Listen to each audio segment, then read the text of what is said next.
जानवरों वाले खाना, ठीक है। तिलिकुआ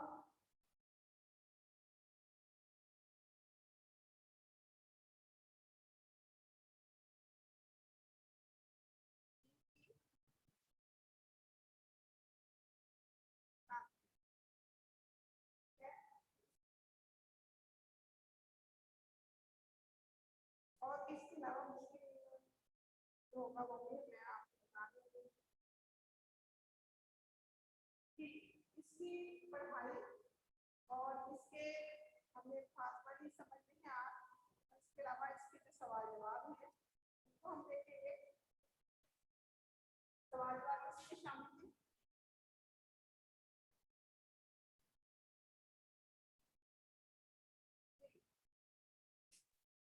क्लास आपने कहानी की शुरू की, हमने पहले मैंने आपको बताया था कि इसमें है क्या कहानी, को इसमें मुस्तक़बिल में ऐसे लोगों का सिलसिला है जो सुस्त होते हैं, अपने दिली जो जिनकी ताकतें हैं दिली को उसको बेकार डालना, यानी दिल की ताकतों को काम में नहीं लाना, उनको बेकार छोड़।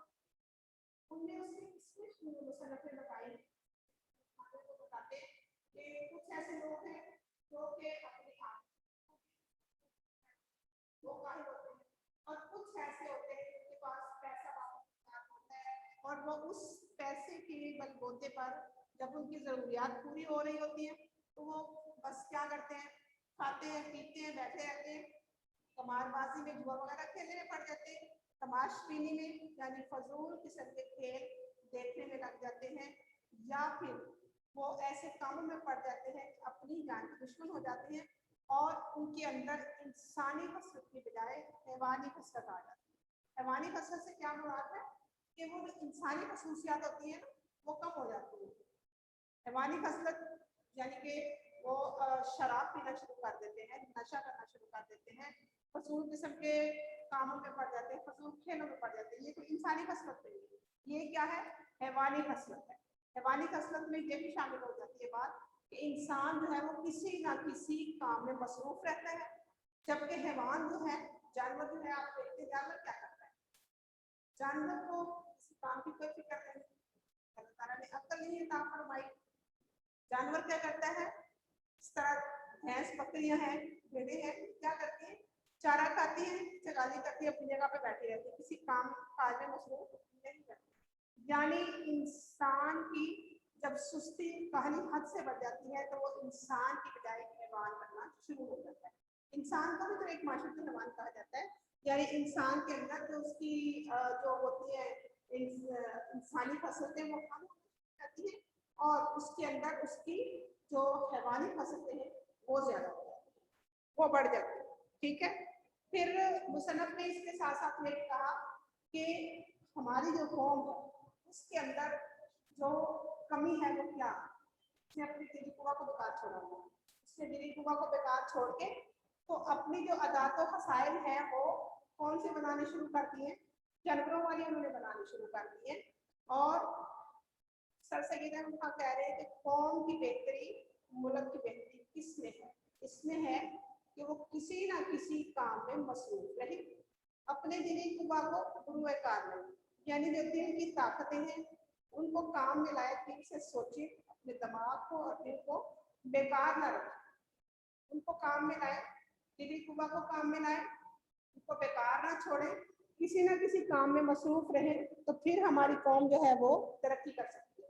उसके अलावा हमारी कौम तरक्की नहीं कर सकती, क्योंकि जो हमारी कौम के लोग हैं वो दूसरों की तरफ देखते हैं, खुद मेहनत करना या अपने हाथ से काम करने को बुरा ख्याल करना शुरू कर दिया है, हालांकि ये हमारे प्यारे नबी सल्लल्लाहु अलैहि वसल्लम की सुन्नत भी है और उनका तरीका भी है।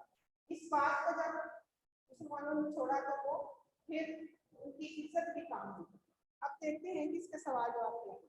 पहला सवाल देखें, तिलिकुआ को बेकार छोड़ देने का क्या मतलब है। तिलिकुआ को बेकार छोड़ देने का मतलब ये कि अपने दिल की ताकतों को काम में ना लाए। कुआ जो है लफ्ज़ ऊपर से निकला है, मतलब ये है दिल की ताकत। इंसान कब सख्त काहिल और वहशी हो जाता है, इंसान जब अपनी आखिरी ज़रूरतों के दूसरों का मोहताज रहे, अच्छा रहे और अपने दिली कुआ को बेकार छोड़ दे तो सब काहिल और वैश्य बन जाए। इसलिए रहना क्यों जरूरी है? ये तीसरा सवाल है। किसी न किसी काम की कोशिश में मसरूफ रहना इसलिए वो काहिल न बन जाए, वो मसरूफ रहे तो वो उस वक्त ईमानी कसरत नहीं पड़ेगा, बल्कि उसके अंदर जो है अच्छी खूबियां पैदा होंगी, उसकी बुराइयां जो है वो खत्म होंगी। कौम की बेहतरी कैसे मुमकिन है? कौम की बेहतरी ऐसे मुमकिन है कि कौम जो है वो अपने दिली जुबा को काम में लाए, अपने जो सुस्ती है काहली है उसको छोड़ दे। कौम जो है वो काहली को छोड़ दे और अपने जुबा को काम में लाए, दिली जुबा को बेकार न कराए। जी आगे एमसीक्यू में रोटी पैदा करने के लिए वहां क्या जरूरत है? रोटी पैदा लोग बहुत कम काहिल होते हैं, वो खाना मेहनत करने वाले हर एक इंसान पर लाजिम है अपने अंदरूनी कुवा को जिंदा रखे। कौम की बेहतरी की तवक्को की जा सकती है काहली को छोड़कर। उसके बाद फिर ब्लैंक्स हैं, उठे बैठे चलने फिरने करना क्या कहलाता है? काहली कहलाता है। जब इसके दिली कुवा की तहरीक सुस्त हो जाती है और काम में नहीं आ जाती तो वो अपनी ईमानी कसरत में पड़ जाता है। हमारे मुल्क में जो हमको अपने कवायद और कुव्वत अपने काम में लाने का मौका नहीं रहा है, इसका सबब यही है कि हमने काहली क्या की, सबके दिल को बेकार पड़ा ना रखना चाहिए। आगे अल्फाज के मुतबा आपको लिखते हैं काहली का है चुस्ती, अकल का है बेवकूफी, आरजी, दायमी, वहशी, हसद, शक, यकीन, मसरूफ, फारिग। ठीक है। उसके बाद है दिली कुआ को बेकार छोड़ देना सबसे बड़ी काहली है। ठीक है, हाथ पाँव की मेहनत को काट कसरत करने और रोटी कमाकर खाने के लिए गलत है। ये सच नहीं है कि लोग पढ़ते हैं, पढ़ने में तरक्की भी करते हैं।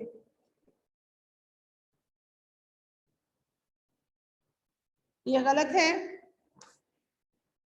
काहली एक ऐसा लफ्ज़ है जिसके माने समझने में लोग गलती करते हैं। 9th क्लास आपने काहली का सबक पढ़ा है, इससे आपने सबक भी अखज़ करना है, यानी इससे आप ये भी समझेंगे कि जो काहली है वो होती किस तरह की है और इससे इंसान को नुकसान क्या होता है। ठीक है, इंसान को काहली से नुकसान क्या होता है। ठीक है, आगे देखें, आगे आपने एराब लगाने हैं। ठीक है, ये आगे जो आपके मश्क में चीजें हैं वो बहुत आसान है। 9th क्लास आपने जो सवाल जवाब है इसके आपने नीट कॉपी पे लिखने हैं, अल्फाज माने भी आप अपनी नीट कॉपी पे लिखेंगे। दो काम ही है इसकी मश्क के, एक तो आप इसका सवाल जवाब अपनी कॉपी पे लिखेंगे, दूसरा आप इसके अल्फाज माने जो हैं वो मुश्किल अल्फाज के जो माने हैं वो लिखेंगे।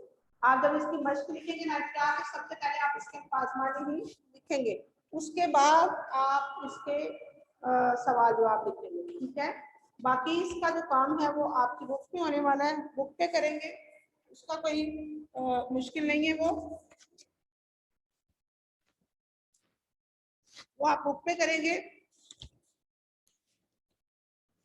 बहुत आसान काम है। 9th क्लास आपने इसको अच्छे से करना है और इस बात का ख्याल रखना है कि आप मार्जिन लाइन का ख्याल रखें, दूसरा इसकी जो खुशखती है लिखाई की उसका ख्याल रखें। ठीक है, समझ आ गई है?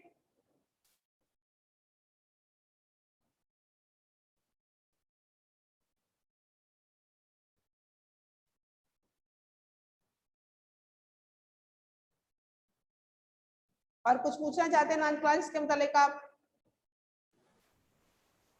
कुछ आपको समझ में? एक घंटा क्वेश्चंस रिपीट कर दें, आपकी आवाज बहुत कम आ रही थी उस वक्त। यस, क्या कह रहे हैं आप 1 मिनट टीचर क्वेश्चन रिपीट कर दें, आपकी आवाज उस वक्त नहीं आ रही थी, उसके बाद आना शुरू हुई है। क्वेश्चन आंसर रिपीट कर दूं? यस। भी नहीं क्लियर आ रही।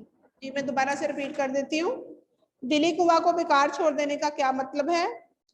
अपने दिल की ताकतों से काम ना लेना दिली कुबा को बेकार छोड़ देना है। यानी अपने दिल की जो कुव्वतें हैं उनको बेकार छोड़ देना, दिली कुबा को बेकार छोड़ देना है। इंसान, दूसरा सवाल है, इंसान कब सख्त काहिल और वहशी हो जाता है? इंसान उस वक्त सब काहिल और वहशी हो जाता है जब वो अपनी आर्जी जरूरतों के लिए दूसरों का मोहताज रहे, और वो इस वक्त सख्त काहिल और वहशी हो जाता है। किसी ना किसी बात की फिक्र कोशिश में मसरूफ रहना क्यों जरूरी है? जी, किसी ना किसी बात की कोशिश में जो मसरूफ रहना वो इसलिए जरूरी है कि इंसान जो है वो इंसानी सिफ्त को पूरा रखे। अगर वो अपनी दिली कुवा को बेकार छोड़ देता है और किसी काम में मसरूफ नहीं रहता तो उसकी जो दिली कुवा की तहरीक है वो सुस्त हो जाती है। ये मैंने लंबा सवाल आपको समझाने के लिए किया है। वैसे यही है कि इंसान जो है वो किसी न किसी बात काम में फिक्र कोशिश में मसरूफ रहेगा तो इसकी इंसानी खसलत जो है वो कायम रहेगी। कौम की बेहतरी कैसे मुमकिन है? कौम की बेहतरी, जी स्टूडेंट्स। टीचर आपने सेकंड क्वेश्चन, जो थर्ड क्वेश्चन है उसका क्या बोला? तो इसकी इंसानी, किसका पूछ रहे हैं?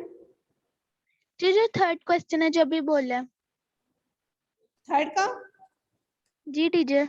किसी ना किसी बात की फिक्र कोशिश में मसरूफ रहने से इंसान की जो अंदरूनी कुव्वा है वो जिंदा रहती है और उसकी हिवानी खसलत जो है वो कम पड़ जाती है और इंसानी खसलत उसमें कायम रहती है। यानी इंसान जो है उसमें बुरी आदतें पैदा नहीं होती और उसकी दिली कुव्वा जिंदा रहती है। टीचर सेकंड वाले के भी लास्ट से एक दफा, कौन सा?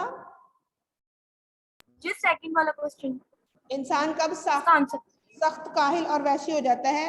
इंसान अपनी आधी जरूरतों का मुंतजिर रहता है दूसरों से, उस वक्त वो सख्त काहिल और वहशी हो जाता है, और जब वो अपनी दिली कुवा को बेकार छोड़ता है उस वक्त भी वो सख्त काहिल और वहशी हो जाता है। Okay, thank you. कौम की बेहतरी कैसे मुमकिन है? जी, कौम की बेहतरी इस सूरत में मुमकिन है कि जो हमारी कौम है वो काहली को छोड़ दे और दिली कुवा को काम में लाए और अपने दिल को बेकार ना पड़ा रहने दे। इस तरह कौम की बेहतरी मुमकिन है। आगे आपको, आपने अल्फाज मुतजाद हैं वो समझ लिए। मुतजाद अल्फाज को देख लें एक दफा, उसमें तो कोई मुश्किल नहीं आपको।